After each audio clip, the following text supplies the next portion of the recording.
Stuntmania. This is the small town of Morrisburg, Ontario, on the Canadian-U.S. border. In 1976, two men drove in with a yellow rocket car and stayed. They built an 8.5-story ramp on a farm by the seaway, and in the space of 4 years, they had changed the face of this town forever.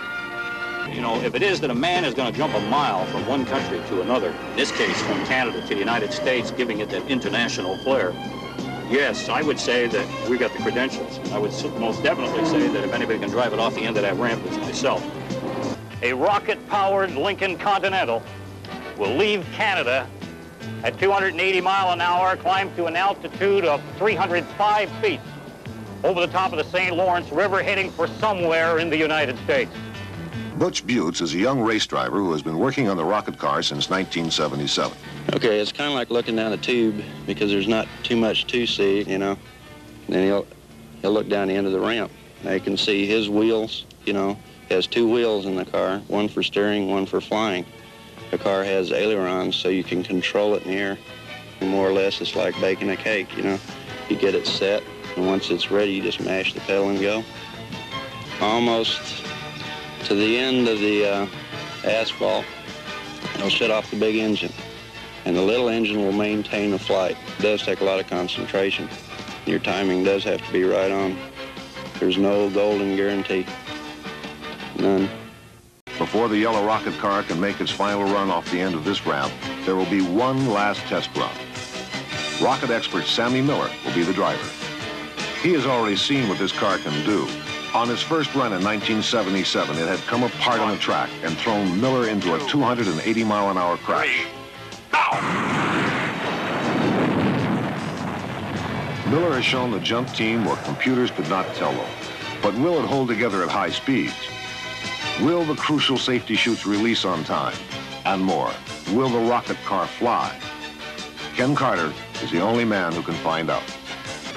Even after 4 years of preparation, Carter is still not secure about this jump. He had seen what happened to Evel Knievel at Snake River Canyon. Now his team was proposing to send him more than 3 times that distance. This time, they may be asking too much. Since dawn this morning, spectators have been gathering at the jump site. By now, the mood at the site is tense.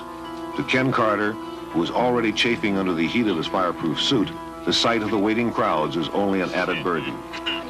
This jump will happen fast.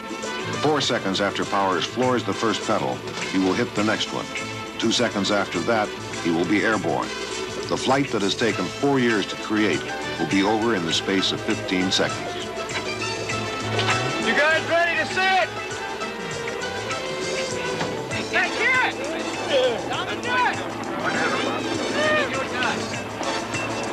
Let's go. Let's go, guys. Do it now. Let's go. Ready? Now's the time. I'm gonna have time to buy me a drink before I go back to camp. I've never driven a rocket car before. I've never come off the line in a rocket car. Now, try these goggles and see if you like them. Even after 4 years, the rocket car is still an unknown quantity. The leaking fuel valve that Ken Carter accidentally released yesterday has been repaired, but there are 100 other details to be rechecked before the car is fired off the ramp. The track is empty. Now the moment rests between the driver, the ramp, and the seaway. With no warning, Powers will choose his time and abruptly begin a 10-second countdown. 7, 5, 4, 3, roll all cameras, 2, 1.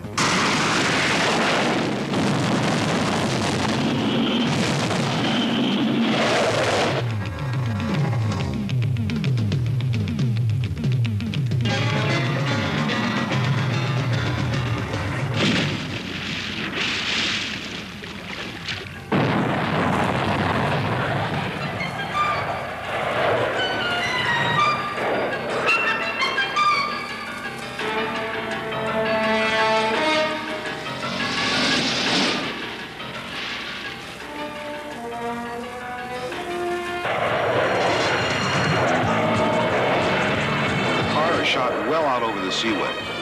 Powers has flown further and higher than any man in history, but the jump is a disaster.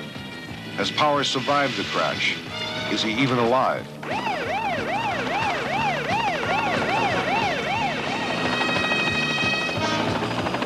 Powers is alive.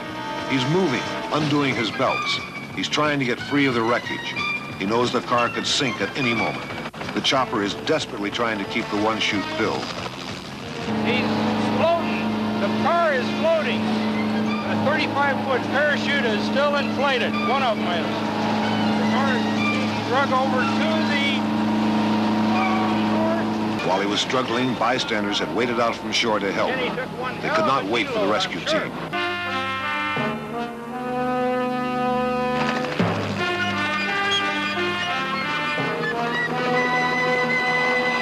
This is a man whose back has been broken 7 times before. It looks like it has been broken again. There may also be internal injuries. The doctor will not know how severe they are until Powers has gotten to the hospital. Donna Powers is in shock.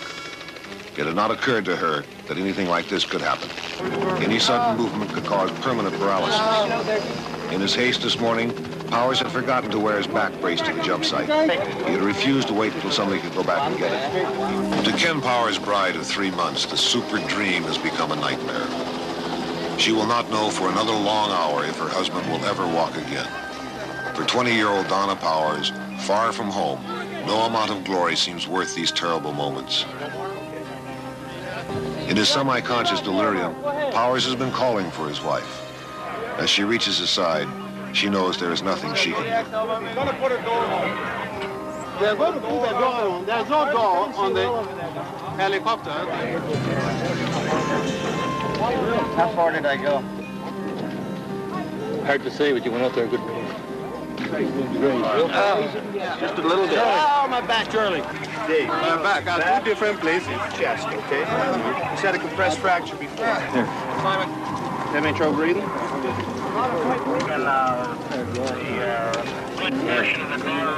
ready, go. Okay, right back now. Okay, put right back. Okay, right back. Okay, you're on the board. Okay, limit the movement as much as you can, gentlemen. All right. The townspeople are pale and quiet.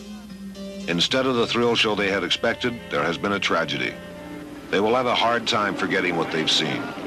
Even with the best rocket design, the best mechanical engineering, the best safety experts in the world, the mile-long rocket car jump has been unsuccessful.